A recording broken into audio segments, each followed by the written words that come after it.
मी अत्यंत आनंदाने पाहते. वेगवेगळी समीकरणं मी नेहमीच करत होते. जर कसं आहे, थोडासा एकहाती कारभार असेल तर चांगल्या गोष्टी करता येतात. मागच्या वेळी पण मी जिल्हा परिषदमध्ये असे वेगळे समीकरणं केले होते जे कधीच एकत्र नाही बसत. असे लोक बसवले होते एकत्र, कारण शेवटी आमचं ध्येय काय आहे तर भारतीय जनता पार्टीची ताकद वाढवणं आहे.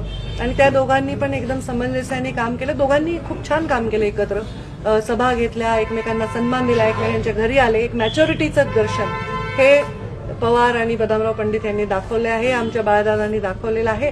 आणि मला वाटतं हे खूप चांगल्या भविष्याची, उज्ज्वल भविष्याची नांदी आहे. मी काही फार टिप्पणी करणार नाही, कारण आता आम्ही परत युतीत बसणार आहोत एकत्र.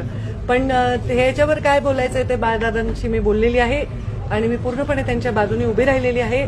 आणि मला वाटतं इथून पुढे सुद्धा निवडणुका लढताना आपण विचारांनी लढलं पाहिजे, महिलांचा सन्मान केला पाहिजे. कोणत्याही पक्षाच्या असो, आमच्या गीता भाभी एक महिला म्हणून, उमेदवार म्हणून जात असताना त्यांचा सन्मान समोरच्या पक्षांनी करायला पाहिजे. आम्ही त्यांच्या पक्षाचा करू. आम्ही आतापर्यंत केलेलाच आहे. माझं आतापर्यंतचं वागणं हे कोणाही महिलेविषयी, कोणाही व्यक्तीविषयी वैयक्तिक द्वेषाचं कधी राहिलेलं नाही. तसेच टीम माझी आहे.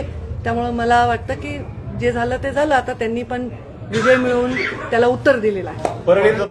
सर्वात जास्त नगरसेवक आणि नगराध्यक्ष नगरपालिका भाजपचं आहे. भारतीय जनता पार्टी हा देशात नाही, जगात नंबर 1चा पक्ष आहे. कारण जगात एवढे कुठल्याही पक्षाचे एवढे हे नाहीयेत, म्हणजे सभासद नाहीयेत. तसेच देशामध्ये 3दा प्रधानमंत्री झाले आमचे मोदीजी पूर्ण बहुमतानी, तर देशामध्ये सगळ्यात मोठा पक्ष आहे. बिहार आहे, यूपी आहे, हरियाणा आहे, राजस्थान आहे, मध्य प्रदेश आहे, दिल्ली आहे. आम्ही सगळीकडे बघा आपलं सरकार भारतीय जनता पार्टीचं आहे. गुजरातमध्ये तर आहेच आहे.